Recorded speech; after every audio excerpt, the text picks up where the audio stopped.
good to me. Let me make sure the sound good. What's up, everybody? How you know it sounds good? I'm gonna go back and listen. Oh, okay. Here we go. I think I need some water. Let's get some, because it might get a little crazy. Yeah, let's get some. You want a drink? I'm running out. Oh, we could. You would clearly tell that I wasn't it. And I left a comment on my page, on my daggone video, and y'all still came for my neck, boy.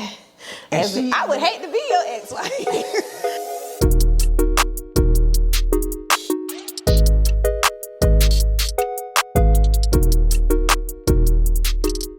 Yo, what's up, everybody? It's your boy Corey again, and you know I got a guest that's been frequent on here once again, you know what I'm saying? For one thing, let me address some of the rumors that's been going on out here, talking about this is my ex-wife. This is not my ex-wife. Y'all know Leslie done been on this channel before. Even when I was married, she was on the channel. We had a collaboration. So Leslie is not my ex-wife. So any rumors that's going on out there, we just friends, good friends, content creators, you know what I'm saying? Ain't none of that going on. Came from the same hometown type thing. Yeah, same and went to the hometown, same college. Same college, rival high schools, you know what I'm saying? There ain't none of that. That's the only beef here. Yeah, is the high school. The rival high schools, but I have no ill will against Leslie at all. Anything you want to say on it? Stay out my comments. I appreciate the views. Stay out her comments. Stay away. Because she is not Corey Jones' ex-wife. At all. And if some of y'all would take the time to even watch the video that y'all was commenting under, you would clearly tell that I wasn't it. And I left a comment on my page, on my daggone video, and y'all still came for my neck, boy. I would hate to be your ex-wife, because that was a lot. That was for you, my guy.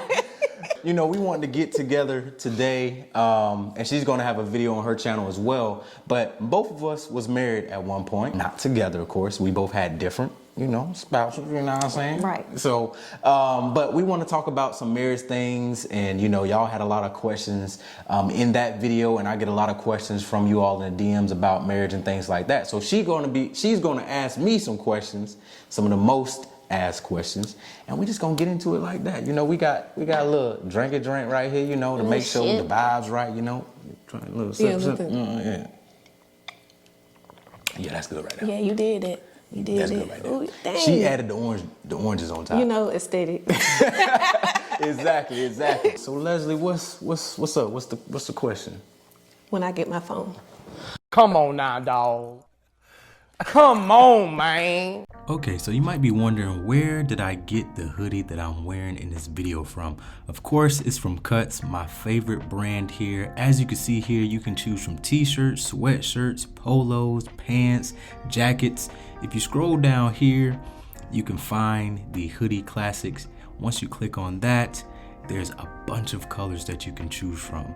And what I like about Cutz is it's very minimal, you know what I'm saying? So of course I have a black one. The one that you see in this video is this Cabernet, and I love these colors. Once you go to their website, check them out.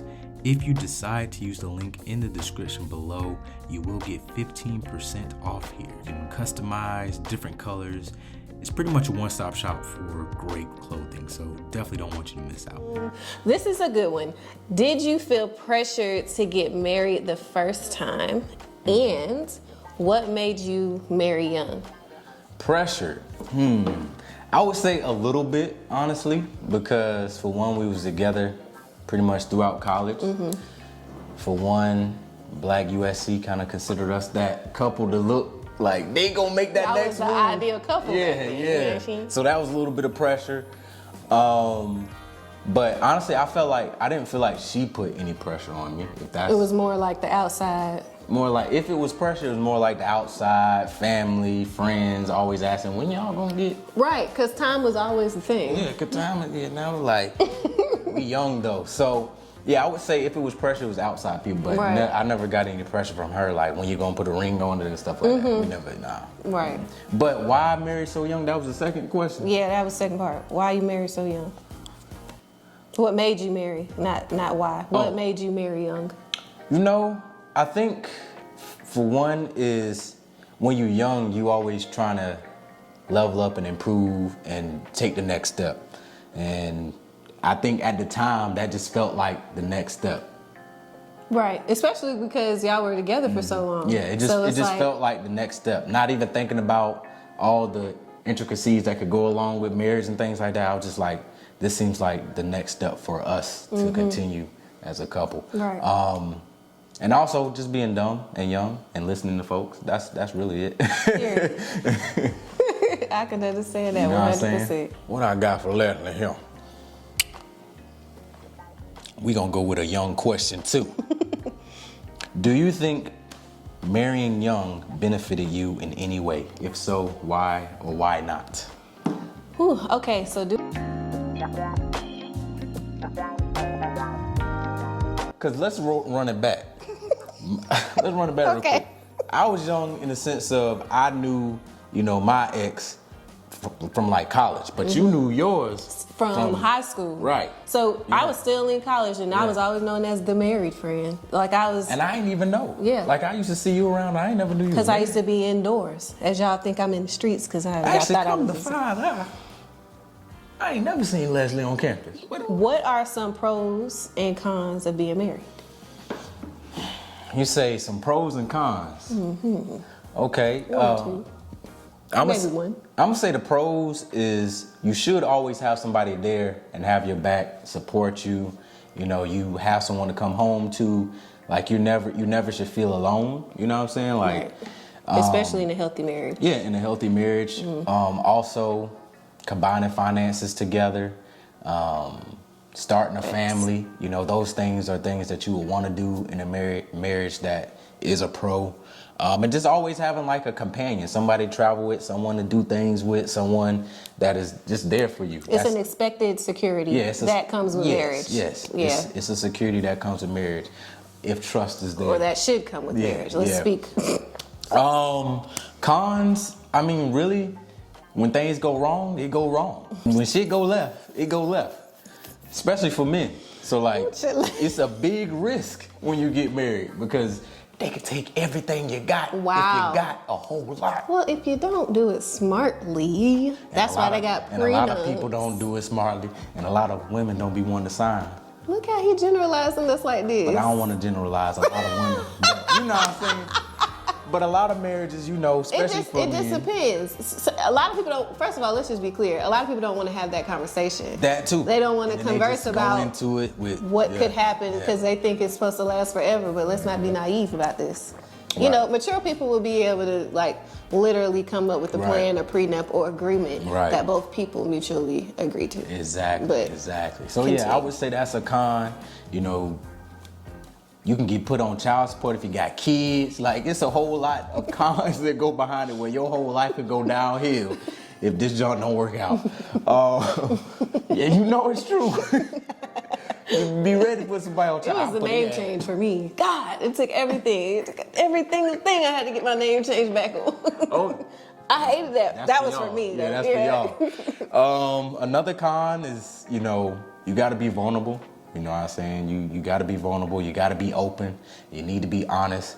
But the moment that somebody's not honest, then you got to go through a whole lot of heartache. Like, it's a lot. There's a lot of cons that come with it, but I would say it is more pros and cons. It's more pros than cons if it's done the right way. Right. So I don't think it's too many cons, but those two cons is pretty heavy. No, I agree. For sure. Yeah. Next question is, do you believe marriage is worth it now, like as an adult? I believe marriage is worth it if it's done for the right things. Okay. I think a lot of times people look at marriage and just think of the outside. Like, oh, I want to have this wedding, this big wedding, because I want to invite all these people. We're going to do this. We're going to turn up. A show. Yeah, a show. Mm-hmm. And don't even think about the true love and don't even think about what a marriage is. And what a marriage is. I believe in marriage. I still believe in marriage. Of course, I don't mind being married down the line. Like, I'm not one of those anti-married type of men. Right. So I do believe that, marriages could still last and still go on, but I would want to be with a woman where the glitz and glam comes last. Mm-hmm. I would want to be with a woman where, not saying that I would want to have a courthouse wedding, but she'd be like, hey, we can do that if we want to. Right. And I'd be like, nah, we gonna have a, you know what I'm saying? Like, she don't really care about all the glitz, the glam, and all that stuff and get caught up in the social media and all that, you know. Yeah, So the core of the marriage is what she values more. yeah, I would rather someone with the core, and I think that's what really will make me want to move forward with, you know, someone in that way. If I could see that that's more so their focus other than planning the wedding. Yeah, I know it's y'all day and y'all want to be a princess and all that, you know what I'm saying? Ain't nobody trying to take that away. But, you know, it's more things that need to come with that. I don't think there's anything wrong with that if there's a healthy balance. Yeah. Like if it's like, oh, well, I don't want to marry you because we're not getting married on this date and we don't have all these great extravagant things, then I think that that's different than I want this day to be special for us, so let's make it a day we can remember. And that's another thing. I want to be about us. Not everyone else. And not everyone else, and not just the bride neither. I want to be about us. You know what I'm saying? I understand. That's what I want. So you get a little something for you. I mean, not that I need shine, but I want it to feel like it's for us. I understand. Even if she get all the shine, I want to at least feel like you had a contribution. Like this is ours. This is our wedding. You know what I'm saying? But let me drink on. I'm understanding. This is weed, my goddamn go. Yes. Last question for us both. Okay. Yes, which is, do you believe in love languages? And if so, will you incorporate them in your future marriage, and how? I do believe in love languages. I think, of course, I will incorporate it in all my relationships and my next marriage. I'm about to say marriages. My next marriage. But You want that to be the last one? I think what a lot of people confuse about love languages is just you know? Like, what is your love language? But you also got to realize what's your love language to receive and what's your love language to give as well. And I think a lot of people forget about that. Like, it could be easy for you to receive physical touch and gift giving, but can you give authentically that to somebody else? You know, that might not be the same giving as receiving, you know? I agree. I would incorporate that, but make sure that I know what my partner can receive, what I can give, and if that matches up. Because if somebody is, I don't know, act of service, and that's last for my giving, I'm not gonna be good for them. It's gonna be hard for me to, it's not saying that I won't be good for them, but it's gonna be hard for me to authentically be act of service for them if that's not top of my giving, you know what I'm saying? I understand. But so your hope is that you have somebody who has the same love language as you. That would be the easier way to go about it. I would say something like that, but then again, you know what I mean. Like, see, my top love languages general is physical touch and words of affirmation. Okay. But that doesn't mean that I give that to somebody easily. That's what I want. Like, I want somebody to be physical touch with me. I want somebody to be words of affirmation with me, but that don't mean that I'm gonna be. You're great at giving that to somebody else, and that you're not. So, but I am good at both. But I'm just saying. But that doesn't necessarily mean that somebody. No, that's true, you know? And that's interesting you say that because most people tend to give love the way they want to receive love. Like that's historically how it works. So it's interesting you say that. Although I receive love this way, I may not be the best at giving it to you if we have the same love language. Right. And sometimes even then, you know, you can have the same love language, but that doesn't mean that. I don't even know. I guess don't mean that y'all compatible either, though. It doesn't. Yeah. It doesn't. I mean, it's about work, you know, and what y'all values are, and what you know your morals are too. So it doesn't always. Love language isn't the sole basis to compatibility at all. Right. It really does. I just feel, for me, it's with the core, like what's in your core. Yeah, that too. And I feel like with love languages, it doesn't mean that you're compatible, but if y'all on the same page, it just means that it's kind of a smooth flow, a flow of things sometimes. I think that, yeah. So to answer, I understand what you're saying. To answer the question from my end, I think that I definitely want to incorporate love languages into my marriage. And I also believe that you have to know what your partner's love language is, because like Corey just mentioned, is just because you receive, you know, just because you receive love in a certain way. That doesn't mean that your partner receives it in the same way. So you have to be willing to, I wouldn't even say adjust, but be willing to work at achieving that love for your partner. And your partner is going to be able to tell you that, should be able to tell you that. But it doesn't have to be like you learn this overnight either. Like, oh, words of affirmation, like I'm not good at speaking or whatever, but maybe you just like lift your guy up once a day or something like that. And then it starts to become a habit. And then, now you know how to feed or fill your partner's love tank, as old Gary Chapman says. Exactly. and piggybacking off of that, I think where a lot of people aren't real with themselves, especially when it comes to love languages. Because if you know somebody is physical touch, and they be like, yo, physical touch is my love language, and you know you're not physical like that, and you're not able to give that authentically, it's gonna be kind of rough for you to be around that person and be genuine and authentic if you're not really like that.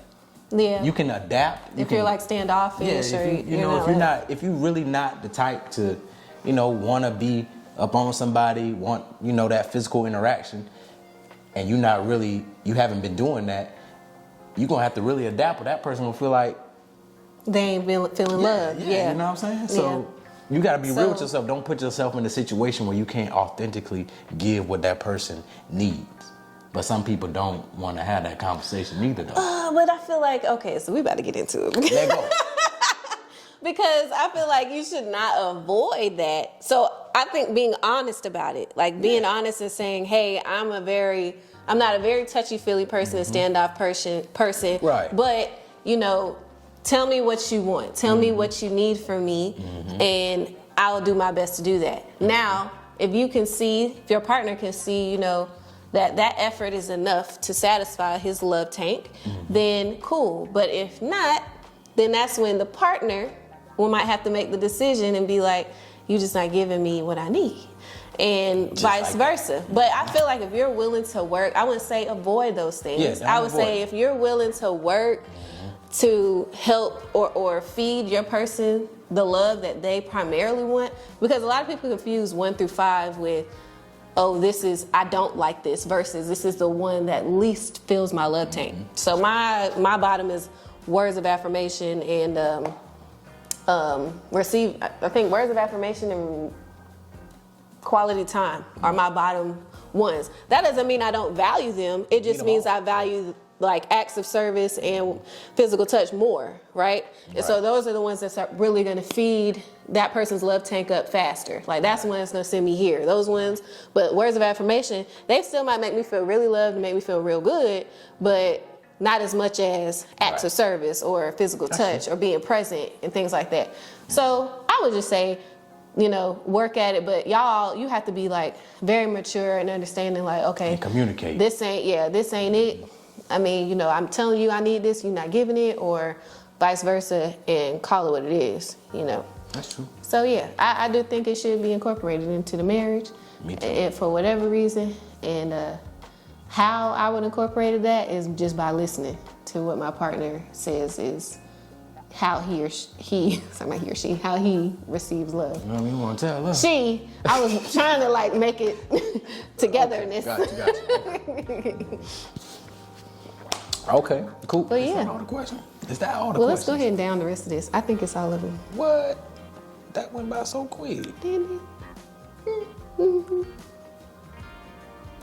I think you're trying to avoid one. That ain't. No. Oh, yeah, that's all of them. You said born 4. Y'all, that wraps up this video, you know what I'm saying? I always appreciate when Leslie can hop on the video and we can collab. It's always a great collab, so thank you for coming on here, chopping up with your boy. We waiting for your story to come out, and I would love to see time. it. You know what I'm saying? We're going to talk about that after Yeah. this video, but Thank y'all for watching. Go ahead and head over to Leslie's channel to see her half of the video.